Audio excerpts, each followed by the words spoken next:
Hi folks, and welcome back to another fly fishing video. I've come up to Rutland water, which you can see it's pretty windy, to fish the KitKat Cup with my old mucker jock kettles. So, without further ado, let's get into it.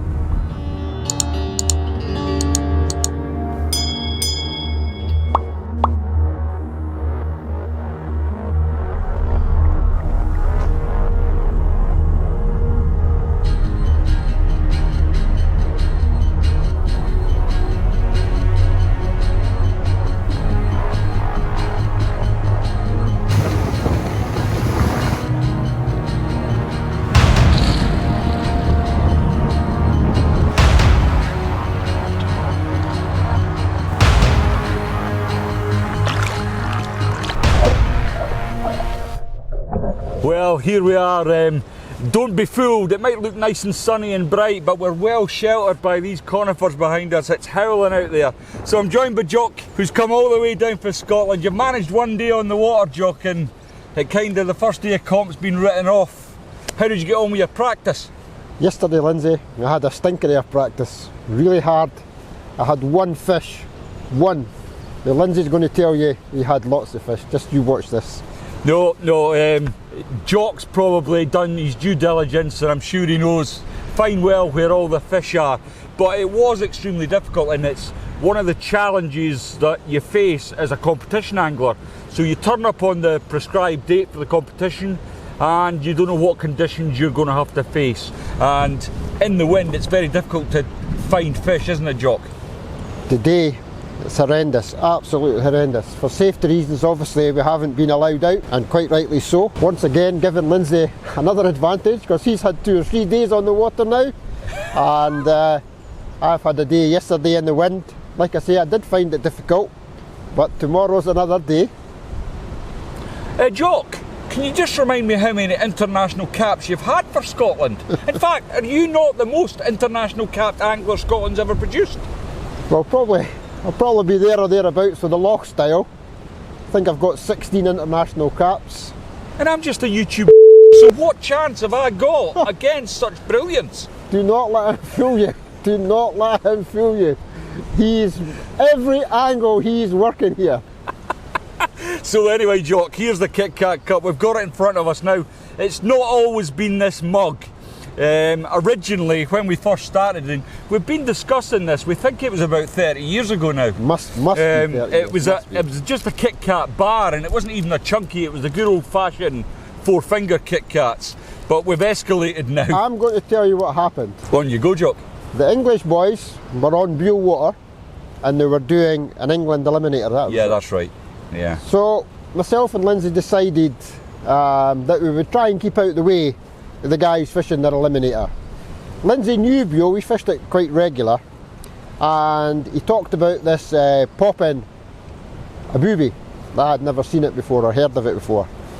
Lindsay, you can tell them what happened. So it was the candy floss booby. I invented this fly, the candy floss booby. I just set it up with 10 foot of tippet on a fast glass, one fly. And Jock's looking at me like I'm mental, saying, "You're only going to fish one fly." Yeah. And it wasn't the point he had one fly on. It was the point he wasn't fishing. And I'm casting and fishing away and casting and fishing away. Lindsay still hadn't cast a fly. And I'm saying to myself, what's he up to? What's he up to? What were you up to, Lindsay? And well, what I was waiting on was fish signs. So I was looking for any swirl or any sign of fish in the surface. And what you would do with this particular method was, if you seen a fish, you would cast in its general direction, several big long strips to make a big wake in the water, and sure enough, you would get an immediate follow, and as soon as your intermediate line pulled the booby under the surface, it would just lock up. So the first time this happened, Jock just said, "Oh, that's a complete fluke." And sure enough, I waited on. The next time a fish rose, I covered it, same thing happened, and Jock was, "I'll have one of them flies and I'm putting my intermediate on." And so what happened from there It transpired to be an absolute fantastic red letter day of fishing, and I'd be lying if I said that we knew exactly the numbers, but it must have been about 15 apiece, and we decided that we had had enough, but we needed a brilliant day. But we needed a winner. We needed a winner or something. So Lindsay says to me, the next fish is the winner. I says, the winner of what? Well, he says, I've got a KitKat. He says, I've won her the KitKat Cup. I says, deal. So Lindsay, we're fishing away, and I could see Lindsay's line twitching, and he wasn't reacting. Well, let me tell you, he had that fish on. He had that fish on, and he still claimed the KitKat Cup. Actually, we were drifting into the bank, and I'd hooked a fish right at the bank, and that's when I suggested that we'd up the KitKat Cup.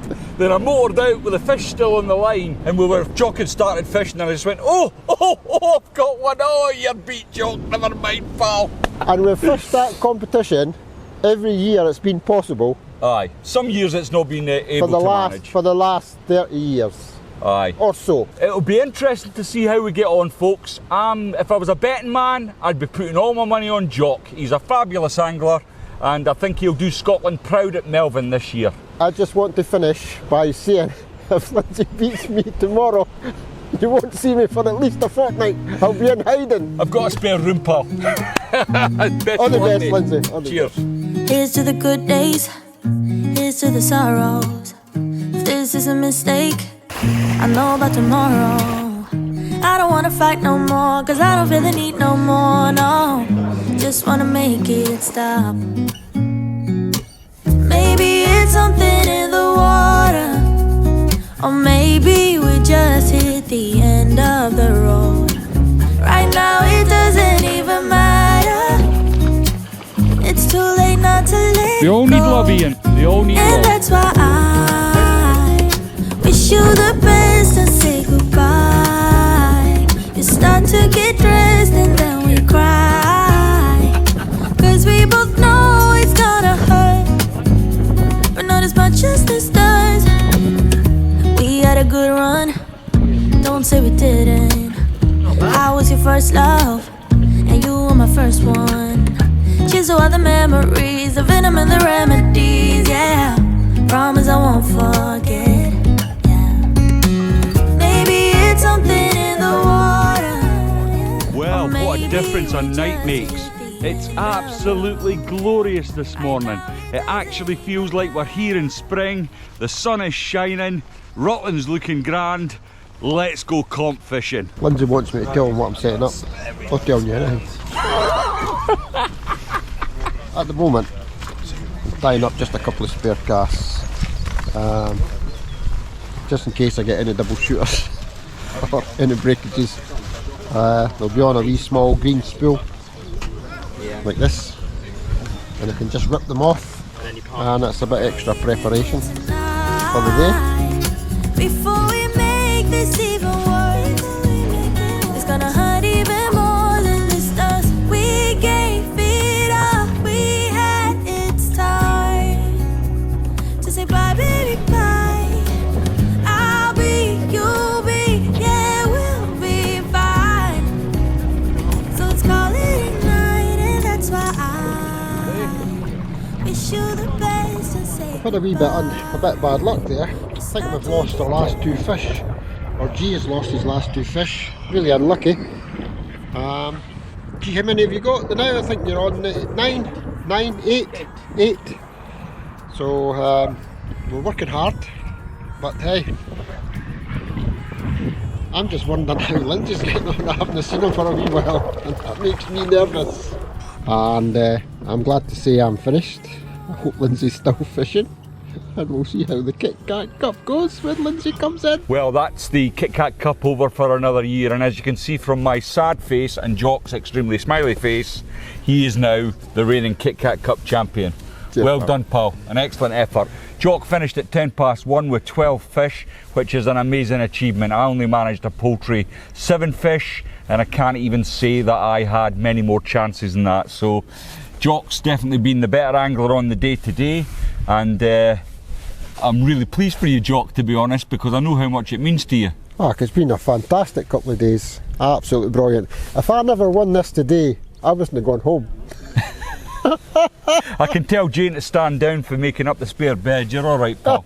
So, do you want to tell us a little bit about your day? Well, what happened is we heard and we found fish in the corner of Sykes Lane, and we knew there was a good head of fish there, So the first approach this morning was to go out with a 40 plus DI3, 2 fabs or 2 boobies or 2 blob. Went out with the fab, cast it out, pulled it back, picked up 1 or 2.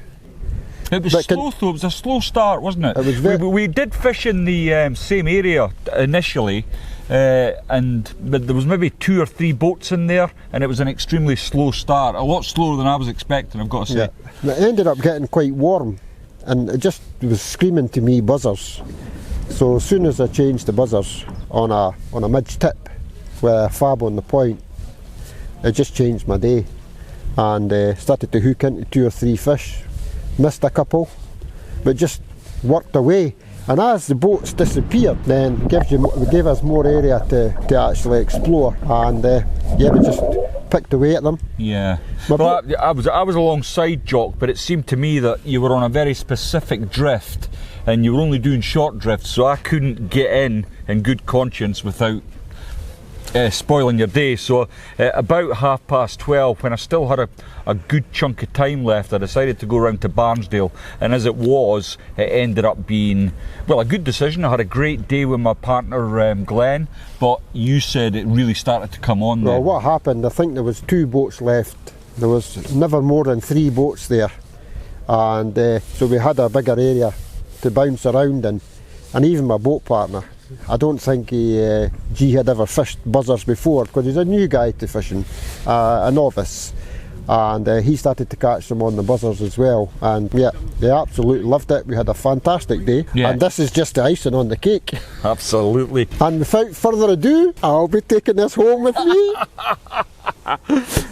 I can't follow that up really, so thanks very much for watching the video, and I'll see you all next time. Cheers, pal. Cheers, buddy. Well done, bud.